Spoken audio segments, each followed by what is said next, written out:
Assalamualaikum warahmatullahi wabarakatuh. Perkenalkan, kami dari kelompok 2 dengan saya pribadi yaitu Fauzi dengan NIM B182310 dari mata kuliah Tata Letak Penanganan Bahan. Dari makalah yang telah kami susun dengan judul proses pembuatan industri minuman teh, di sini akan saya presentasikan hasil dari penyusunan makalah tersebut. Untuk mempersingkat waktu, saya akan lanjut ke pembahasan, di mana terdapat pendahuluan, proses produksi, faktor penentu lokasi, keterkaitan aktivitas, kebutuhan luas ruang, denah atau tata letak, peralatan penanggulangan bahan, sampai ke penutup. Untuk pendahuluan terdapat latar belakang, di mana teh merupakan salah satu minuman yang digemari masyarakat Indonesia sejak dahulu karena dipercaya mampu memberikan manfaat untuk kesehatan dan kecantikan. Teh berkhasiat meningkatkan proses metabolisme sebagai anti kanker, antibakteri, antioksidan, dan karsinogenik, menurunkan tekanan darah, dan menurunkan kandungan kolesterol dalam darah, serta pemanfaatannya lainnya bagi peningkatan kualitas hidup manusia, menurut Hamilton Miller 2001. Pada pengolahan teh hitam, teh mengalami beberapa tahap pengolahan seperti pelayuan, penggulungan, fermentasi, pengeringan, dan sortasi menurut Verhoeven 1974. Kemudian, untuk tujuan penyusunan makalah dengan judul proses pembuatan industri minuman teh ini, yaitu menyusun rancangan tata letak fasilitas pabrik minuman teh yang optimal agar jarak dan biaya penanganan bahan minimal. Yang kedua dari proses produksi, di mana untuk mengetahui karakteristik bahan baku, yaitu dengan air terstandar, gula dengan konsentrasi tepat, dan pucuk daun teh pilihan. Kemudian dari proses produksinya, yang pertama yaitu pembuatan ekstrak teh, pembuatan larutan gula, pencampuran larutan teh, larutan gula, dan air. Kemudian masuk ke tahap UHT atau ultra high temperature. Nah, kemudian untuk selanjutnya yaitu dari pengemasan, pendinginan, pelabelan, packaging hingga menjadi barang jadi atau disebut dengan finished good. Karakteristik produk yang diproduksi di sini yaitu dengan kemasan terstandar, produk berkualitas, menyegarkan, dan rasa manis yang pas, keamanan segel, dan ketahanan produk. Di sini kami memvisualisasikan teh pucuk harum sebagai salah satu contoh produk teh di industri. Kemudian terdapat diagram alir proses produksi, di mana terdapat beberapa proses yang sangat panjang, dimulai dari pengiriman bahan baku ekstrak dan pengiriman bahan baku gula. Untuk ekstrak, di dalam gudang tersebut diinspeksi atau diuji hasil atau kandungannya. Kemudian jika hasilnya memenuhi standar, maka lanjut ke dalam proses produksi. Jika tidak memenuhi standar, maka akan dikembalikan kepada supplier. Nah, kemudian dalam tahap produksi ini, yaitu dengan diekstraksinya teh dengan air bersuhu 84-86 derajat Celcius, kemudian diagitasi selama 10-15 menit. Setelah itu, setelah diekstraksi, lalu melalui proses penyaringan atau filtrasi dengan filter 100 mikron, kemudian difiltrasi kembali dengan penyaringan, maksudnya difiltrasi kembali dengan filter 80 mikron. Setelahnya difiltrasi lagi pada drum separator, yaitu dengan filter 400 mesh. Dari filter ini hasil yang terkonversi dari ekstraksi ini membentuk teh cair pahit, yaitu yang ditandon kepada tangki baper ekstrak. Dari tangki baper ekstrak ini kemudian dicek oleh QC, di mana dalam pengecekan ini jika si kadar atau kandungan teh cair pahitnya belum memenuhi standar, maka akan diagitasi kembali. Dan jika sudah oke hasil memenuhi standar, maka akan lanjut ke proses mixing dengan sirup gula. Sebelumnya dari sirup gula itu, ya pertama prosesnya dari pengiriman bahan baku, kemudian dari gudang penyimpanan sama mirip dengan ekstraksi, yaitu dengan uji lab terlebih dahulu. Jika hasil uji labnya tidak memenuhi standar, maka akan dikembalikan kepada supplier. Dan jika hasilnya oke, lanjut ke proses pelarutan. di mana dengan melarutkan gula dengan air bersuhu 65 sampai 70 derajat Celcius diagitasi dari 10 sampai 15 menit. Kemudian dari hasil agitasi tersebut difiltrasi dengan filter 500 mesh. Kemudian terkonversi menjadi sirup gula. Dari sirup gula tersebut difiltrasi kembali dengan filter 5 mikron. Kemudian ditandon pada tangki buffer dissolver. Kemudian dilakukan QC atau quality control check, dan jika hasilnya memenuhi standar maka lanjut ke proses mixing tadi dengan dicampurnya dengan larutan teh cair pahit. Dan jika tidak oke atau hasilnya tidak memenuhi standar maka dicoba dengan agitasi kembali. Nah, dari kedua tahap ekstraksi dan pelarutan gula tersebut ada tahap mixing, di mana pencampuran antara teh cair pahit dengan sirup gula yang dicampurkan kembali dengan air bersuhu 60 derajat Celcius dan penambahan pepper. Pepper merupakan salah satu bahan tambahan pangan untuk meningkatkan cita rasa. Dalam proses mixing tersebut ada proses agitasi selama 20 menit dengan suhu 80 sampai 85 derajat Celcius.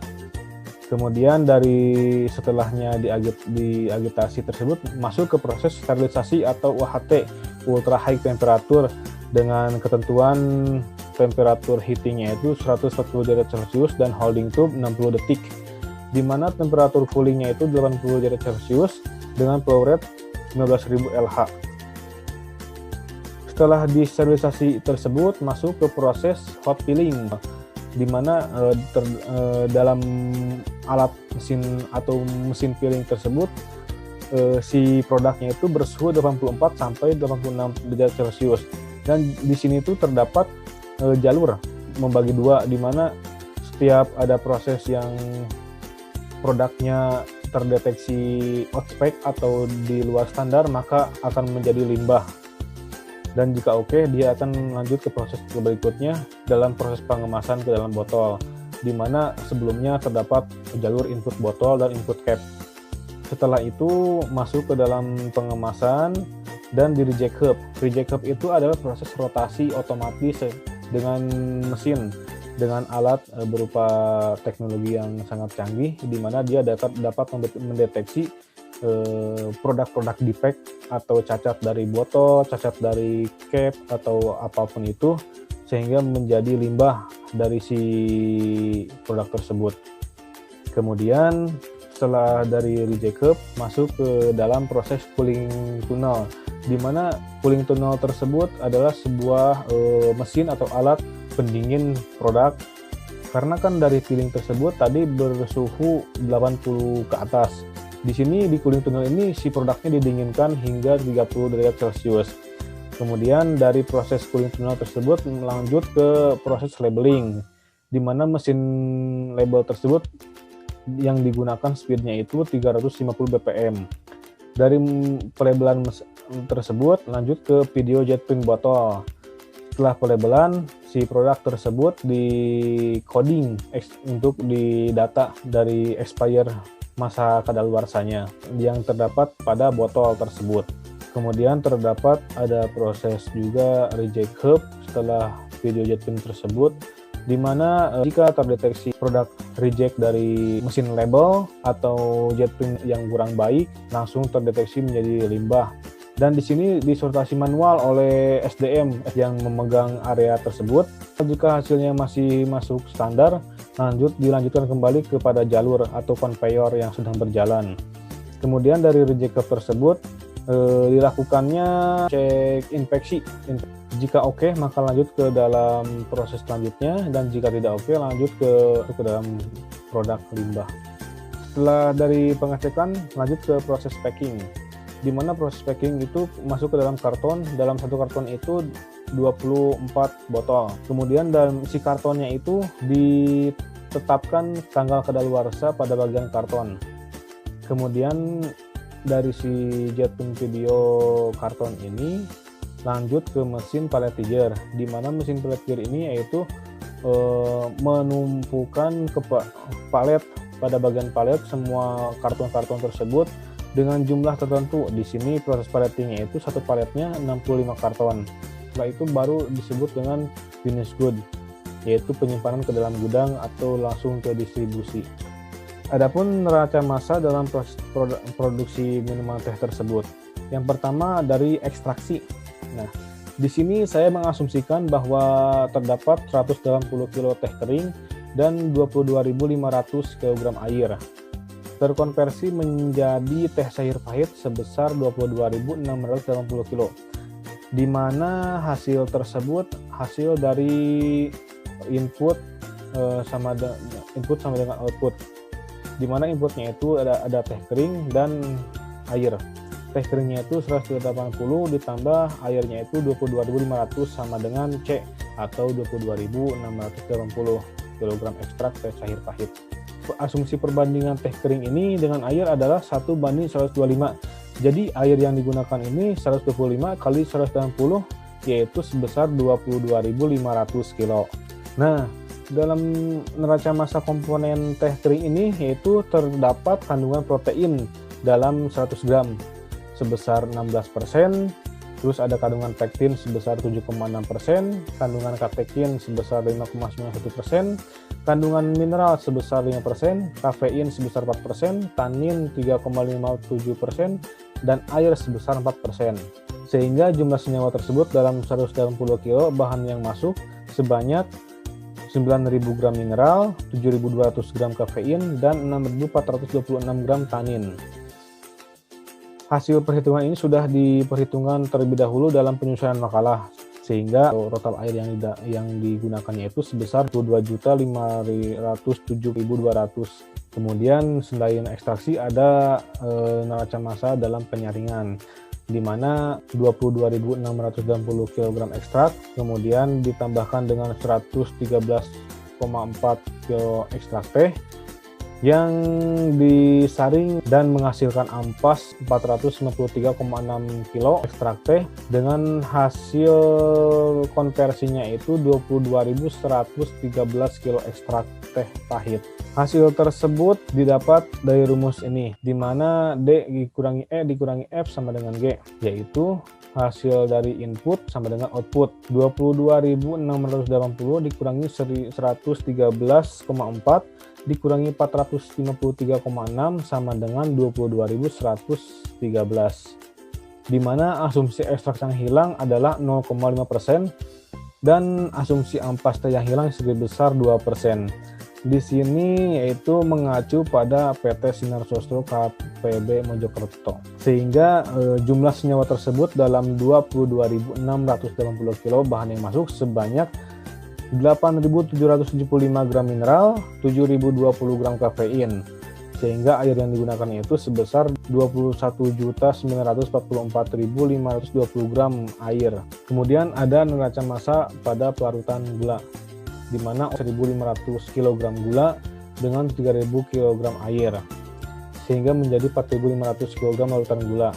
Neraca massa komponen gula kristal ini adalah perbandingannya gula dengan air itu 1:2, di mana kandungan sukrosa dalam 100 gram tersebut adalah 94%, sehingga jumlah senyawa tersebut dalam 1.500 kg bahan yang masuk sebanyak 1.410.000 sukrosa, 82.500 gram air, 7.500 gram mineral. Jumlah sukrosa dalam 4.500 kg larutan gula tetap sama, yaitu 1.410.000 gram, namun konsentrasinya berbeda. Kemudian ada tahap pencampuran, di mana di sini mencampurkan teh cair pahit sebesar 22.113 kg dengan larutan gula sebesar 4.500 kg. Setelah dicampurkan di sini menghasilkan 26.613 kg larutan teh manis. Dengan kandungan teh manis tersebut terdapat 1.410.000 gram sukrosa, 28.080 gram protein, 13.338 gram pektin, 10.371,1 gram katekin, 16.275 gram mineral, 7.020 gram kafein, 6.265,35 gram tanin, hingga 24.944.520 gram air. Dari penyaringan setelah pencampuran tersebut, terdapat neraca massa untuk penyaringan, di mana larutan teh manis disaring menghasilkan padatan sebesar 5% dan konversian produk sebesar 25.307,35 kilo larutan. Asumsi padatan yang hilang itu sebesar 5%, sehingga jumlah senyawa tersebut dalam 25.307,35 kilo bahan yang masuk sebanyak 1.310,910 gram sukrosa, kemudian 26.704,8 gram protein, 12.684,44 gram pektin, 1.340,910 gram katekin, 15.477,525 gram mineral, 6.676,2 gram kafein, serta 5.998,35 gram tanin. Sehingga air yang terkonversi tersebut totalnya sebanyak 23.722.238,5 gram. Dari tahap sterilisasi tersebut terdapat larutan teh manis menjadi larutan manis, di mana sterilisasi tersebut hanya mensterilkan, tidak ada perubahan konversi detail, jumlah besaran volume yang berkurang ataupun bertambah dari proses sterilisasi, di mana rumusnya itu Q sama dengan R, yaitu larutan teh manis sama dengan larutan teh manis juga. Dari sini didapat bahwa dari total produksi larutan teh manis sebesar 25.370,35 kilo itu terdapat 1.340,910 kg sukrosa, sampai dengan airnya itu kandungan air yang didapatnya 23.722.238,5 gram. Nah, dari peeling tersebut hanya melalui proses pengemasan ke dalam botol dengan dilanjutkan dengan penutupan oleh cap botol, di mana dalam peeling tersebut dimasukkan ke dalam botol yang berukuran 330 ml per botolnya. Dalam 330 ml ini terdapat kandungan sukrosa sebesar 17,48 ml, protein sebesar 0,348 ml, pektin sebesar 0,165 ml, katekin sebesar 0,128 ml, mineral sebesar 0,201 ml, kafein sebesar 0,087 ml, tanin sebesar 0,077 ml, hingga air sebesar 309,33 ml. Ini semua terdapat dalam satu botol 330 ml. Kemudian ada peta proses operasi, di mana peta tersebut dipetakan pada 14 Juni 2021 oleh kelompok 2 dari proses produksi pembuatan industri minuman teh botol, di mana dari peta tersebut terdapat 3 material, yaitu air, gula, dan teh, di mana proses air ini yaitu penyiapan bahan dan pemeriksaan kualitas bahan, disaring di dalam sand filter, kemudian disaring dalam carbon filter, dan diproses dalam softener hingga menghasilkan air yang benar-benar layak diminum. Dalam gula, proses gula ini dimasukkan ke dalam dissolver tank, kemudian dicampurkan gula dan air yang sudah diproses melalui proses terakhir, yaitu diproses dalam softener, dicampurkan dengan gula untuk dipanaskan dalam dissolver tank, kemudian diaduk dan dilakukan penyaringan partikel pada gula. Kemudian dalam material teh terdapat penyiapan bahan dan pemeriksaan kualitas bahan, kemudian pengeringan bahan, penggilingan bahan yang sudah kering, hingga dimasukkan teh kering ke dalam tangki ekstrak dan dipisahkan ampas tehnya. Kemudian dicampurkan pada tangki pencampuran dari si air, gula, dan teh tersebut hingga dilakukan penentuan tingkat kemanisan pada refraktometer. Kemudian melanjut pada proses pemasukan teh ke dalam botol atau filling, kemudian ditutup dengan penutup botol atau cap, dimasukkan ke dalam karton dengan mesin karton atau packing, atau disebut juga dengan robo packer. Kemudian didistribusikan atau disimpan. Di sini didapat bahwa ada 19 operasi, 4 pemeriksaan, dan 2 penyimpanan dengan total operasional yaitu sebanyak 25 operasi. Kemudian ada faktor penentu lokasi, di mana terdapat ruang lingkup faktor penentu lokasi. Yang pertama itu ada faktor kritis, di mana terdapat SDM, infrastruktur, material, dan jalur transportasi. Yang kedua ada faktor objektif, di mana terdapat upah SDM, pajak, distribusi, dan lainnya.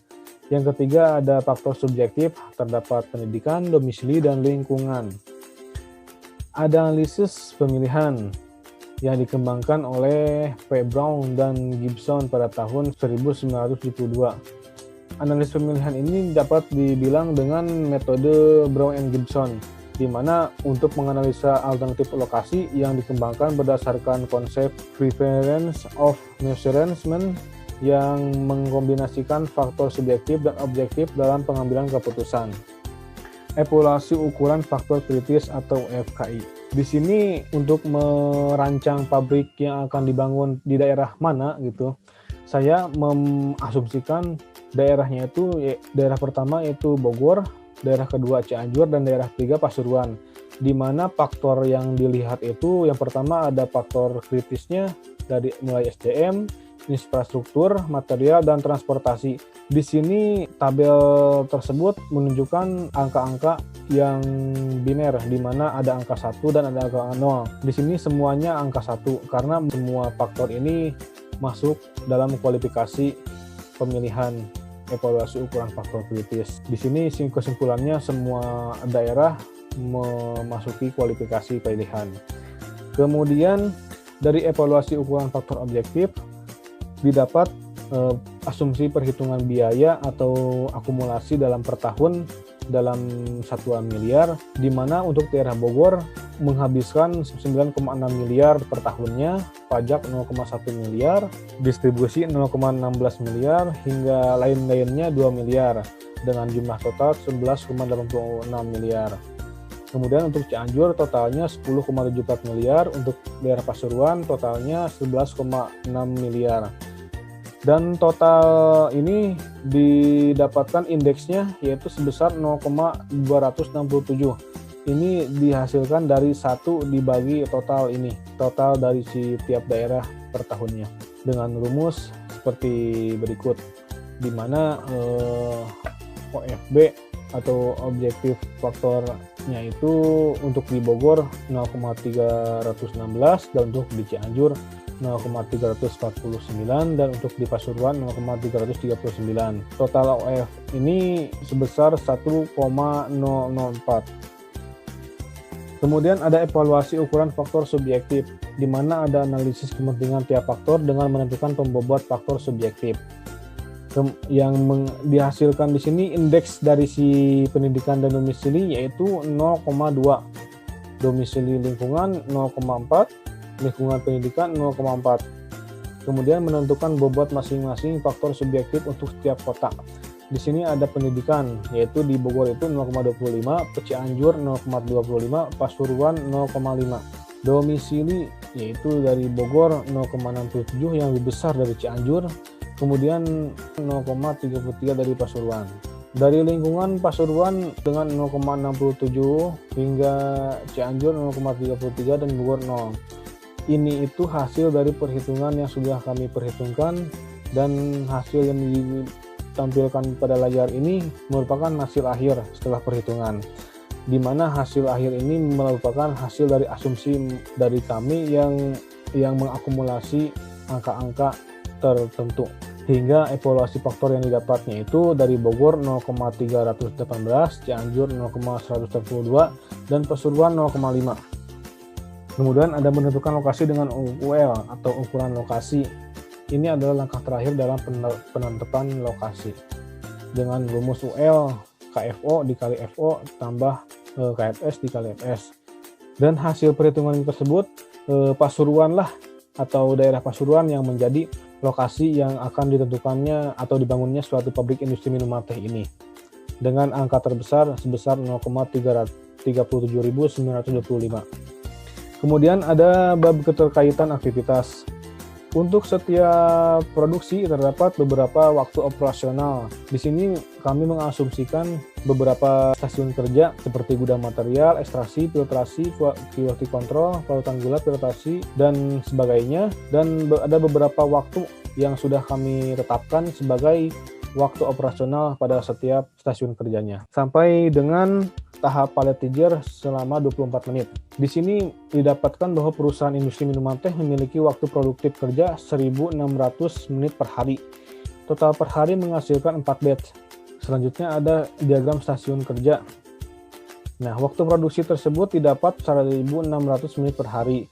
Jumlah produksinya 4 batch per hari, kemudian waktu siklusnya 400 menit per batch. Jumlah stasiun kerjanya ada 4, dan efisiensi yang didapatnya itu 96%. Nah, ini jumlah stasiun kerja ada 4, 1 ABCD, EFGH, IJKLMN, sampai OPQRSTU. Di sini kode-kode alfabet ini mencakup atau melingkup dari si tabel yang tadi.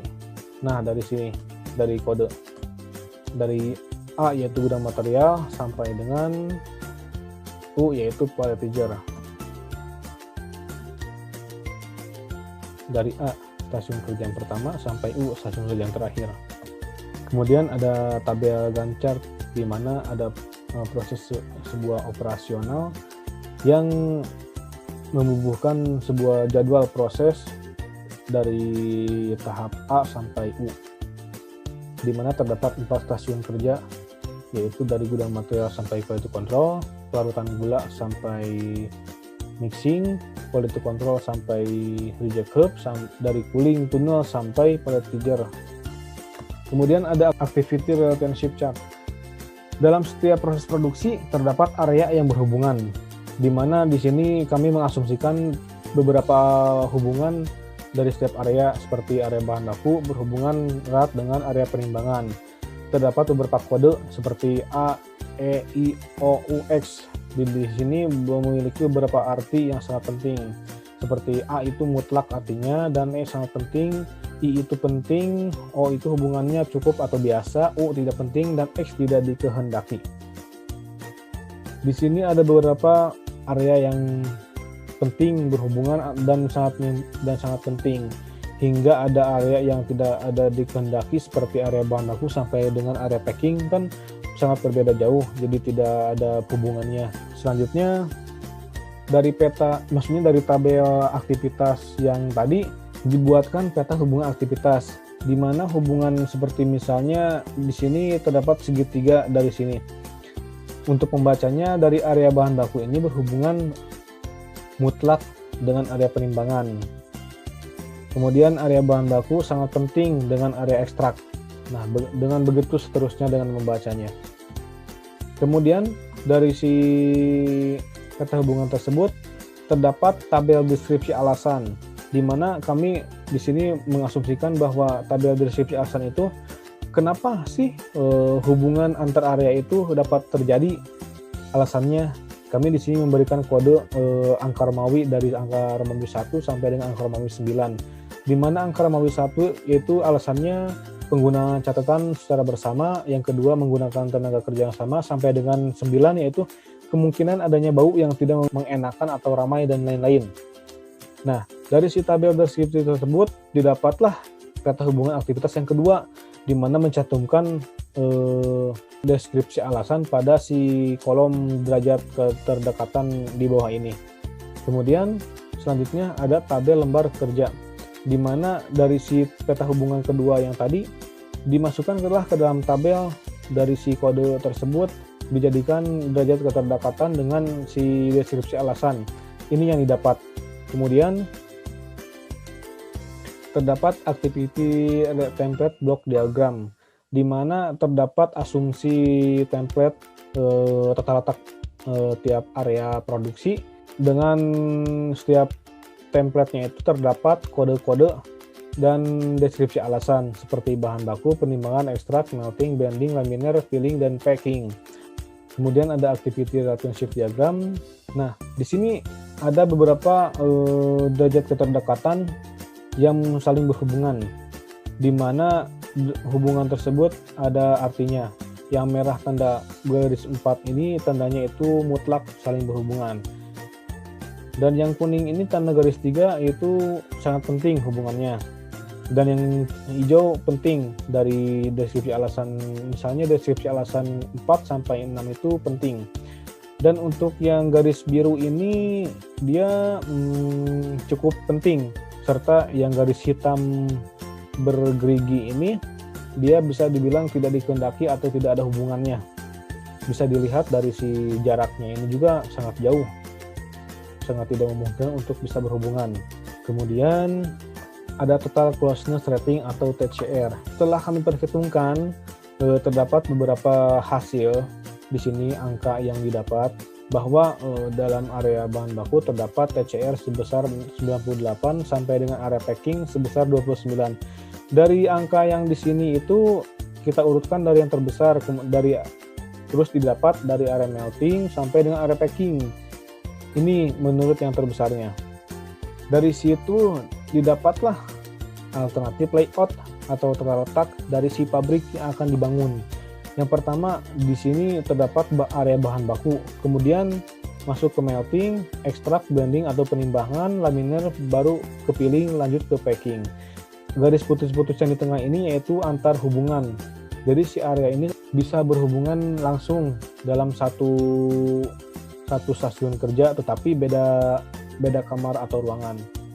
Kemudian ada demand rate. Demand rate ini menjelaskan beberapa seperti downtime produksi, waktu pengerjaan produk, dan defect yang dihasilkan pada produk tersebut atau pada produksi tersebut. Bisa dilihat dari tahap proses 1 sampai 20, yaitu dari tahap proses tangki ekstraksi sampai dengan tahap proses mesin palletizer. Dari situ didapat bahwa efisiensi tiap operasi atau mesinnya itu masing-masing bisa dilihat di sini untuk tangki ekstraksi yaitu 0,95 sampai dengan mesin palletizer yaitu 0,93. Ini angka efisiensinya. Kemudian ada kapasitas produk. Kapasitas produk ini mampu seberapa besar sih si mesin ini menghasilkan produk dalam jumlah yang ditentukan pada neraca massa yang tadi. Dari hasil yang di sini yaitu palletizer atau hasil akhir di sini menghasilkan 210 karton dari mulai tangki ekstraksi yang tadinya 477 karton sampai dengan palletizer hasil akhir 210 karton. Nah, hasil itu akan divisualisasikan atau dimodeling hingga menjadi ini. Nah, di sini angka 1 ini tangki ekstraksi atau proses ekstraksi, di mana yang seharusnya 477 karton produk, terjadilah produk defect sebesar 24 karton. Sehingga pada proses filtrasi ini, atau proses kedua, tersisalah konversian produk sebesar 453, dan ternyata ada defect produk lagi, ada 18, sampai dengan lanjut kepada proses terakhir yaitu proses palletizer, yaitu proses ke-20, di mana terdapat hasil akhirnya itu 210 karton. Kemudian dari tahap 3-nya itu menentukan jumlah mesin yang dibutuhkan pada pembuatan pabrik tersebut. Di sini sudah kami perhitungkan ada beberapa buah mesin yang harus dilengkapi atau dibutuhkan pada sebuah industri minuman teh. Setelah itu lanjut ke bagian analisis orang dan mesin. Di sini ada beberapa modeling visual dari si proses produksi, hubungannya antara bagian orang dan mesin. Tabel berwarna hijau ini yaitu menentukan waktu aktivitas konkuren, dan warna biru muda ini menunjukkan waktu aktivitas operator yang independen atau inspeksi sendiri mandiri gitu, dan yang merah muda ini waktu idle operasional, dan yang abu-abu ini dia bekerja mesinnya secara otomatis. Bisa dilihat dari beberapa proses. Yang pertama itu tangki ekstraksi, filter, tangki baper, dissolver, tangki WIP, UHT, sampai dengan ke palletizer mesin. Di sini sudah kami buatkan atau analisis sebaik mungkin dari si hasil proses produksinya untuk mencapai hasil yang optimal. Kemudian ada kebutuhan luas ruang industri minuman teh. Lembar kebutuhan luas area. Dari asumsi ini didapatkan bahwa kebutuhan luas yang harus dipenuhi dalam suatu pembuatan pabriknya itu terdapat area bahan baku, penimbangan, ekstrak, melting, blending, laminer, peeling, sampai dengan ke packing. yaitu dengan total luas area produksinya sebesar 223,5.625 meter persegi. Dengan ruang penyimpanan gudang, yaitu di sini mengasumsikan bahwa pekerjaan itu dalam 1 bulannya itu selama 20 hari sama dengan 420 jam kerja. Di sini mengasumsikan bahwa 7 kg daun teh kering digunakan dalam 1 jam dengan menghasilkan 2.940 kg.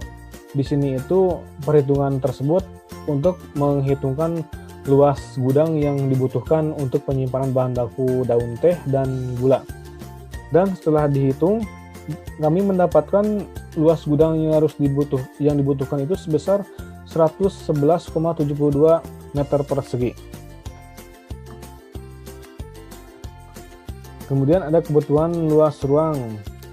Kebutuhan luas ruang ini kami menggunakan template 5x5 seperti pada contoh yang dosen kami berikan, yaitu template-nya 5,5. Nah, hasil dari tiap area bahan baku ini didapat dari tabel yang kebutuhan luas ruang tadi. Ternyata kebutuhan bahan baku ini 33 meter persegi. Kemudian kami kondisikan dengan kontrol template-nya sebesar 5x5 yaitu 25. Berarti perhitungannya 33 dibagi 25 sama dengan 1,32 template.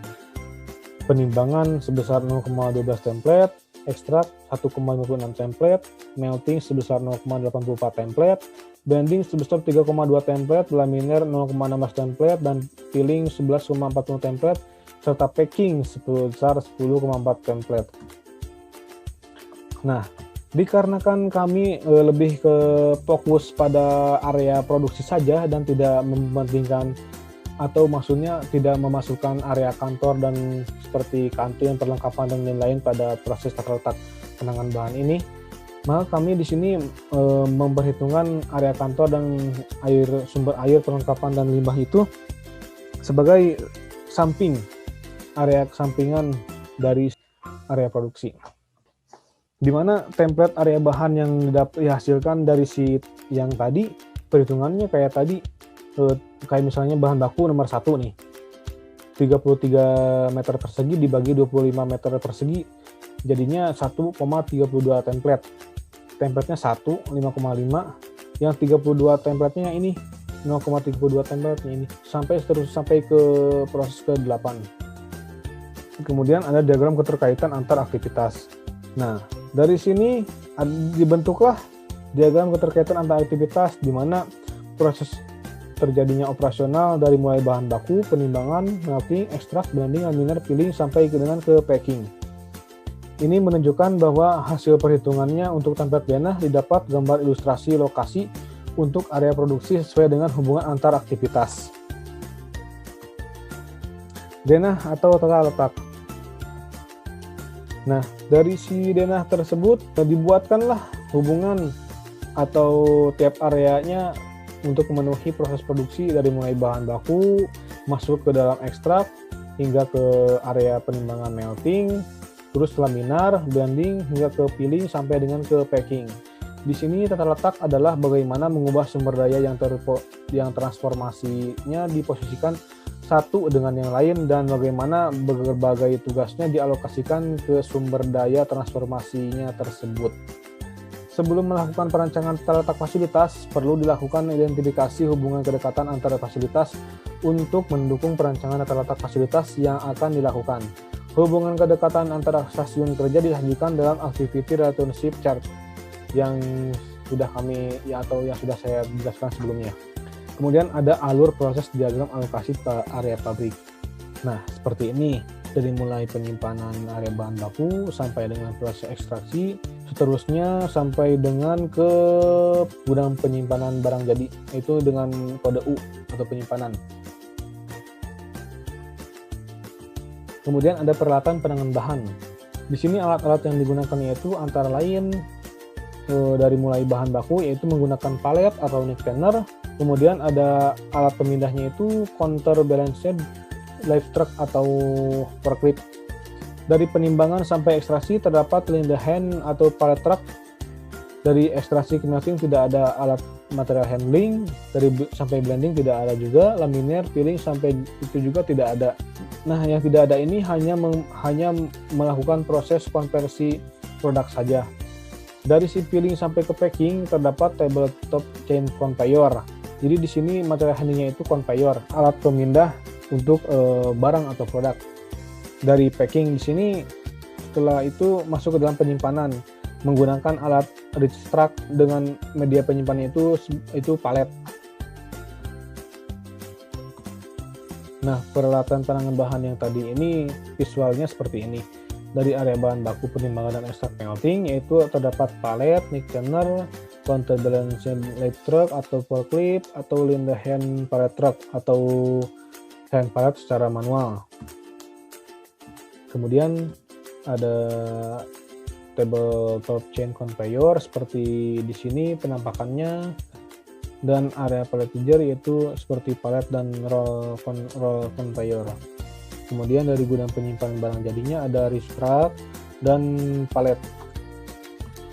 Dari peralatan proses produksinya terdapat beberapa alat yang dibutuhkan seperti tangki ekstrak seperti ini, filter 100 mikron, filter 80 mikron, drum separator 400 mesh, tangki buffer ekstrak, tangki dissolver, filter 50 mesh, filter 5 mikron, tangki buffer dissolver, tangki WIP, UHT, filling mesin, reject hub, cooling tunnel, kemudian ada labeling mesin, reject hub kembali, video jet print botol, packing rubber packer, video jet print karton, sampai dengan mesin palletizer.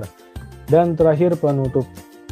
Untuk kesimpulan, di sini kami menyimpulkan bahwa material handling adalah seni dan ilmu yang meliputi penanganan pemindahan, pengepakan, penyimpanan, dan pengawasan dari material dengan segala bentuknya.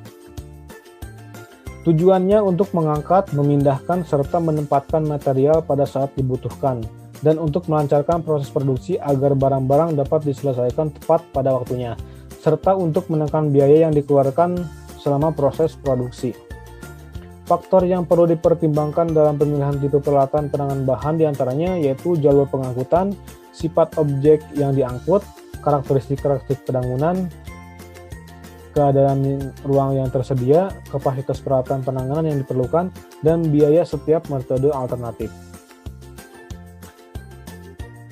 Nah, terdapat saran dari kami yaitu dari hasil penyusunan makalah ini belum diketahui dengan jelas angka perhitungan yang digunakan karena masih dalam asumsi semata.